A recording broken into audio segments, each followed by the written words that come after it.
Hey Trajectory team, this is the last video of this week. Normally we're only going to have one, but I just really wanted to get these three things out to teachers. The first thing we talked about was memories and remembering those teachers that were so very important to us, why it was we got into the very thing that we're into, which is teaching, and in my case preaching, and just why. If you don't know your why, you're in trouble. You better know why it is you're doing the things you're doing. The next thing we talked about was marble, how we have the opportunity to chisel others, that we have the opportunity to feed into and to invest in other people. In the meantime, we've got to invest in ourselves. The last thing we're going to talk about is the letter M again. It's called mail. And I want to tell you this because it really, really matters. Think about this for just a minute. We've become a society that emails and certainly text all the time. Hardly anybody wants to call anybody anymore. I get it. I understand really quick. I can send you a text, not have to carry on a conversation for an awful long time. But the thing about texting is a lot of times it gets taken out of context. People can get upset.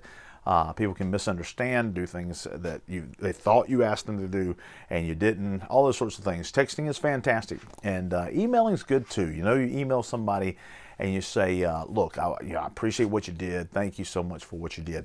I'm going to tell you something that's lost art that's absolutely wonderful to do, and that is a handwritten letter.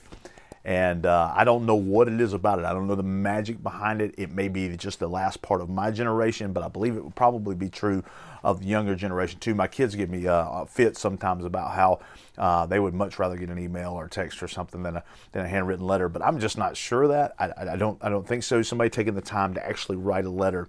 Let me tell you why I'm even saying that about the mail. There are a ton of teachers out there who may retire, who know that they probably touched the lives of many people. Maybe they heard that in graduation speeches, or the teachers of the younger children never really heard that in graduation speeches so much, but maybe they've spent their lives, and maybe they've retired, or maybe they're in the middle of their career, and they just don't know how they changed a life. If you know they changed your life, and I'm talking to teachers now, or really anybody out there who happens to watch this video. If you know someone who has changed your life, and it may have been one moment, it may have been one thing that they said, it may have been one thing you saw them do that you have gratitude for, you need to tell them. And not just verbally, that would be nice, but send them a little note, a card. Thank you for what you did. Tell them why it's important. If it was a teacher that inspired you and did so much to make you love learning, and teachers, I'm talking to you, if it was a teacher who made you want to teach, you need to thank them, because I'm telling you, it will inspire them even more. You want to give them a juice. You want to give them the juice that they need to get going. You want to give them the battery power. You want to give them the energizing feeling to keep going in all of this. Then they're going to need to know that you're grateful for what they've done in your life. Send them a letter in the mail. That'd be awesome. You say, Ryan, well, you know, in my case, some of those teachers have passed away. Some of them hadn't. I see them all the time, and I tell them how much I appreciate them and what they did for me. But the thing about it is, if they're still alive, give them a letter. Give them a letter. If you're a young teacher, or you're just the first 2, 3, 4, 5 years of teaching, if that's you, then you know those teachers are alive, and you can find the ones that really change your life. And even if you say, well, Ryan, I've thanked them before, thank them again. Thank them every 2 or 3 years. Get an opportunity to thank them. Thank them when your career steps up a notch. Thank them when you get to touch a life and you see how rewarding that is and how addictive that is to change people's lives. When you see that, then give them a call and give them a handwritten note, a handwritten card. Gratitude is so important. The more we're grateful, I'm telling you, the more you're grateful, the more you'll be blessed. It's an incredible thing. It's a universal law that God set up, and that is, the more grateful you are, the more you'll be blessed. Oh, so I'm going to tell you something. Even at the end of our lives, we can be grateful. I read a story about a Civil War soldier who called for the chaplain. Chaplain came to him and assumed that what that soldier wanted was to basically be prayed over, that he would be healed and helped.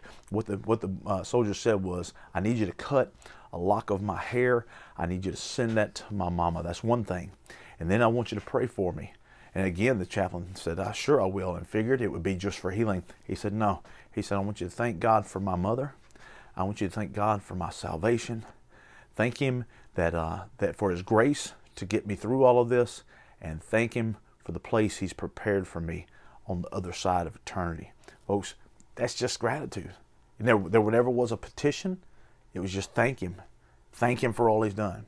Folks, if we just thank people, get in the habit of thanking people. Thank them for the smallest things and the biggest things. But make sure that those people who are pivotal in your life, you don't let them ever die without knowing it. You have got to send them letters. Put it in the mail. Write them a note. Write them a card. I'm telling you, it matters. And even if you do it every couple of years and they get kind of used to it, it's okay. Every time they open it up, it's going to be fresh. It's going to be fresh on their minds, fresh in their hearts. They're going to be so excited about it. They're going to open it up and say, I cannot believe this person took the time to do this. And you know what? For that child that inspires you, there's going to be one. You're going to say, you can make it. Why not write them a note too and tell them what you're grateful about that child for too? You know, I'm amazed at how some teachers have the ability to pick out those children that need it the most and say, you know what, I believe in you. A teacher did that for me. There were a couple of teachers that did that for me. Teachers, when I got to being an adult, I started learning some of the things. I was 40 years old before I started learning some of the things that would absolutely transform the way I did things. I loved teaching and I loved preaching, but there were some teachers even after those years that taught me things that I just cannot thank them enough for. Many of them have passed away. But folks, hey, fine, you know what would be neat. You know what would be good. I'm about to let you go, but you know what would be good? If those teachers have passed away, find a family member that you can send a letter to. And say, I want to let you know what your dad or your mom, your cousin, your brother, your uncle, whatever, meant to me. I want to let you know how inspiring they were to me. So listen, we got memories, we got marble, and we got mail.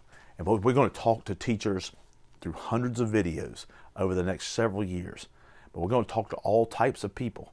You can learn so much from this. I'm learning just by studying all of this, folks. But I can tell you, I want you to know that I thank you. I thank you for hanging in there. I thank you for teaching these children. I thank you that in a culture somewhere where it's very, very hard sometimes to get that information into them, in addition to loving them and encouraging them, but you can do it because you are inspired to do it. Don't stop doing it. Don't stop remembering why you do it. Don't stop chiseling these children and chiseling yourself, and don't stop showing gratitude toward others. It's memories, marble, and mail. We'll see you soon. Bye.